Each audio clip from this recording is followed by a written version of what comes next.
స్నేహితులారా, ఈ సమయాన్ని బట్టి దేవునికి వందనాలు తెలియజేస్తూ ఉన్నాను.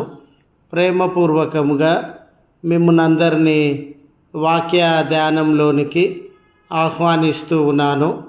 నీ సహాయకుడు అనే ఆలోచనను మీతో కూడా పంచుకోవడానికి ఇష్టపడుతూ ఉన్నాను కనుక ముగింపు వరకు దేవుని యొక్క వాక్యమును మీరు ఆలకించాలని మీ కుటుంబ సభ్యులతోనూ తోటి విశ్వాసులతోనూ ఈ వీడియో షేర్ చేసుకోవాలని మీ ప్రార్థన మనవులను ఫోన్ ద్వారా కానీ మరి కామెంట్స్ రూపంలో కానీ తెలియజేయండి. నమ్మకంగా మీ కొరకు ప్రార్థిస్తాము. ఈ వీడియో మీ ఆధ్యాత్మిక జీవితములకు ఉపయోగకరంగా ఉండినట్లయితే దయచేసి ఈ ఛానల్ను సబ్స్క్రైబ్ చేసుకొనవలసినదిగా మనవి చేస్తూ ఉన్నాను. హెబ్రీ పత్రిక 13వ అధ్యాయము 6వ వచనము. ప్రభు నాకు సహాయకుడు, నేను భయపడను, నరమాత్రుడు నాకేమీ చేయగలడు. స్నేహితులారా, మనం ఒక కంపెనీలో ఉద్యోగం చేస్తూ ఉన్నప్పుడు ఆ కంపెనీ మేనేజర్ గారు మన పక్షాన ఉండి ఆయన మనకు సహాయము చేసేవాడుగా ఉండినట్లయితే మనము ఆ కంపెనీలో ఎవరికి భయపడాల్సిన అవసరము లేదు. తోటి ఉద్యోగులు ఉంటూ ఉండవచ్చు, ఇతర అధికారులు ఉంటూ ఉండవచ్చు. ఆ తోటి ఉద్యోగులకు కానివ్వండి,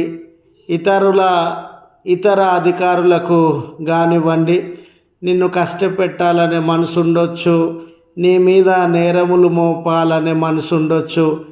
ఆ కంపెనీలో నీ విలువను డ్యామేజ్ చేయాలనే మనసు కూడా ఉండవచ్చు. అయితే ఆ కంపెనీ మొత్తానికి బాసుగా ఉండినటువంటి వ్యక్తి నీ పట్ల ప్రేమ కలిగినటువంటి వాడు. ఆయన నీ పట్ల సహాయము చేయాలనే ఆశ కలిగినటువంటి వాడు గనుక ఎవ్వరు నిన్ను ఏమీ చేయలేరు. ఆ స్థలంలో నీవు భయపడాల్సిన అవసరము లేదు. స్నేహితులారా, సర్వ సృష్టికర్త, సర్వోన్నతుడు, సర్వశక్తిమంతుడు, అన్నీ సాధ్యము చేయగలిగినటువంటి దేవుడు నీకు సహాయకుడుగా ఉండినాడు.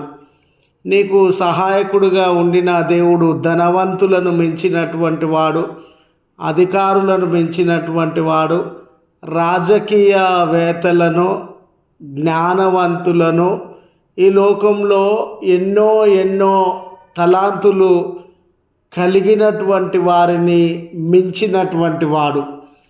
అటువంటి గొప్ప దేవుడే నీకు సహాయకుడుగా ఉండగా నీ చుట్టూ ఉన్న నరులకు, నిన్ను హింసించాలనుకుంటున్నటువంటి వారికి, బాధ పెట్టాలనుకుంటున్నటువంటి వారికి ఏదో సమస్యను, కొరతను, వేదనను, కన్నీటిని నీ జీవితంలో కలిగించాలని ప్రయత్నం చేస్తూ ఉన్న నర మాతృలకు కేవలము కొన్ని రోజులు బ్రతికి మరుక్షణంలో కనబడకుండా వారి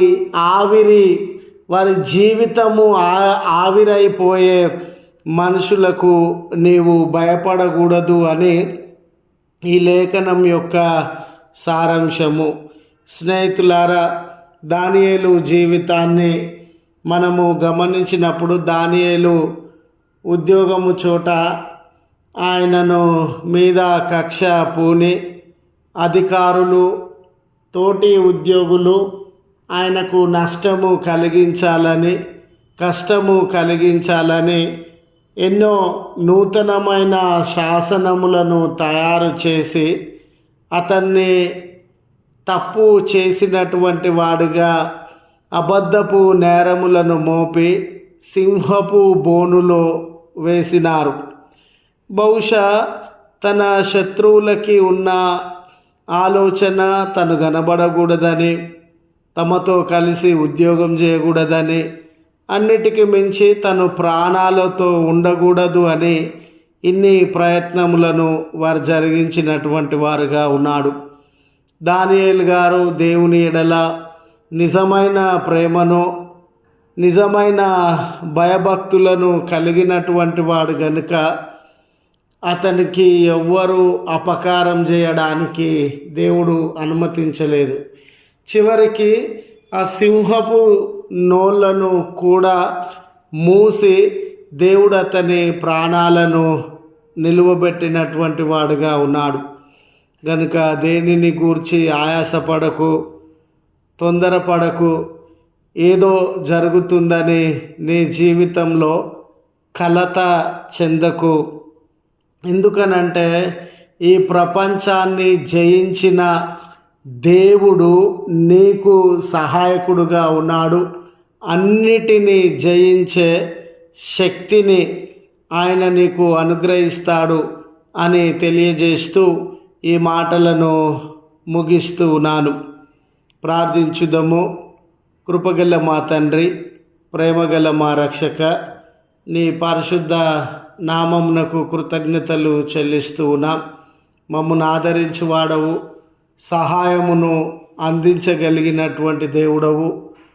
ఈ లోకంలో ధనవంతుల కంటే, భాగ్యవంతుల కంటే, అధికారము, రాజకీయవేత్తలు, జ్ఞానవంతుల కంటే మించినటువంటి దేవుడవయ్యా. మీరు మాకు సహాయకులుగా ఉండగా కేవలము నరమాతృలు మాకేమీ చేయగలరు.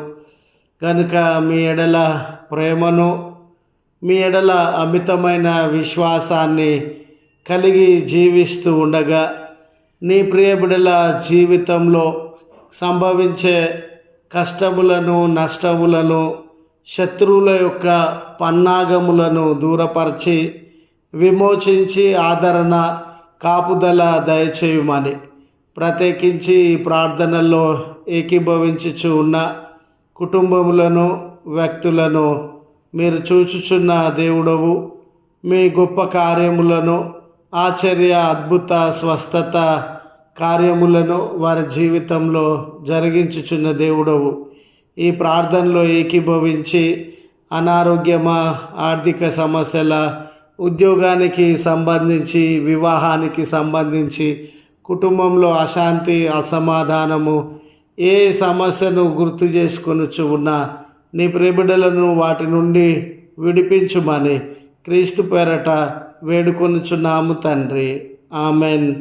త్రియేక దేవుని కాపుదల, సహాయం మనకు తోడయుండును గాక. ఆమెన్.